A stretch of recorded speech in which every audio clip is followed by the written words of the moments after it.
Welcome to part 4 of Beginning with Scroll Sawing. This will be the completion of our project. This will be the sanding, the staining, and the hanging of our tree. A couple things that I did not mention that you might want to purchase will be nitrile gloves, so that when you stain, you're not staining your fingers and you can throw away the gloves. The other thing would be high density foam. I love this. You can get foam paintbrushes. You can get regular paintbrushes. You can use 100% cotton old t-shirts if you wish to stain with those. But this is wonderful. You can cut off with scissors small pieces, large pieces, whatever pieces that you need for your staining, and then just throw it away. You can get it by the foot at Joann Fabrics. It's very cheap and it will last you forever. So let's go on with part 4. This is the reason that I use painter's tape underneath the glued piece of paper, because it is so easy to remove. Now if you glued your actual piece of paper to the wood, you could still remove it, but there would be a lot of residue that you would have to do a lot more sanding to remove. There's very little residue on it.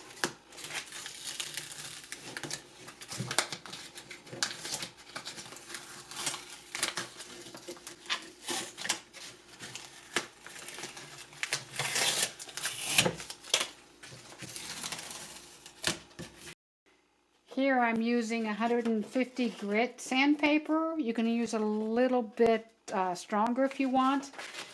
Here you do your sanding on top to make everything nice and smooth. You'll need to do a lot more sanding on the edges, the curved edges, if you wish for your piece to have curved edges. You might like to have them square, and that's fine too. I just think it adds a nice little dimension to have a curved edge. Take your time with the sanding. I know it's tedious, but you really want to work a lot of sanding on here before you start staining. Once I start staining, I'll get a little bit closer to my work so you can see what I'm doing, but I wanted to go over a couple of things first. Make sure when you're sanding, the earlier step, that you're sanding in the direction of the wood. So when you're staining, it's not showing little lines and things where you sanded. I have 3 different types of stain. I have the price listed for one type of stain, but if you want to get different kinds, they come in small cans like this. You can experiment with different ones. I'm going to be using a dark color for this. I want to keep this the natural color, so I am using a clear stain for this one, for the backing board. And then I'm going to be using pine for my cutout one. Follow your manufacturer's directions on the stain. I have my piece of high density foam that I've cut off. The hardest part for staining is to get into all the cracks and crevices. So I normally will start there first.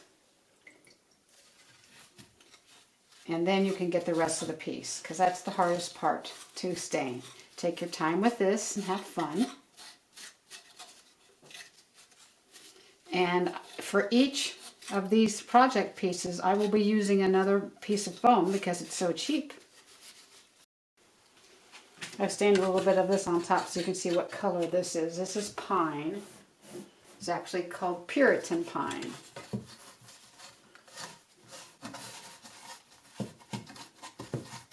Make sure you don't miss any of the cracks and crevices in here.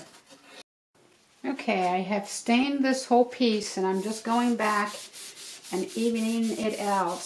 There's some bits of the stain that are thicker than others, and I want to make it look really nice. Now, you'll want to wait for this to completely dry. Take a look at it and see if you'd like to put another coat of stain on it. This will stain and preserve your wood for many years. I've also done the edges here, and if you'd like to stain the other side, you can do that, but we'll be having a backing on it and it will be against the wall, so you really won't see the other side. So this is the one you will really want to take time with and stain it properly. I kind of like the way that looks.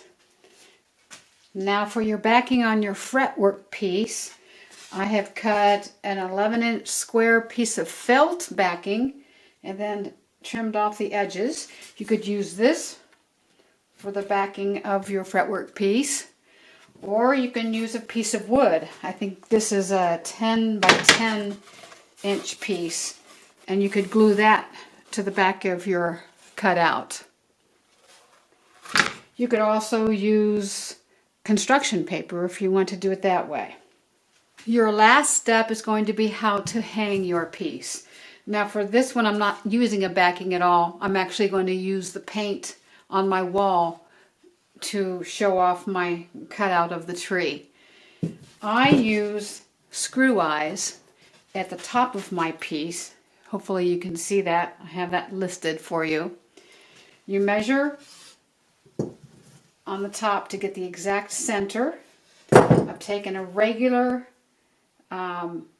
nail and actually pushed it in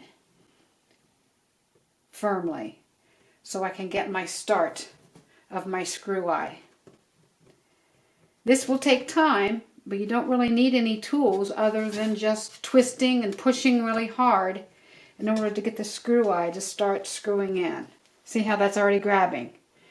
Take it all the way down and make sure that it's nice and even and straight.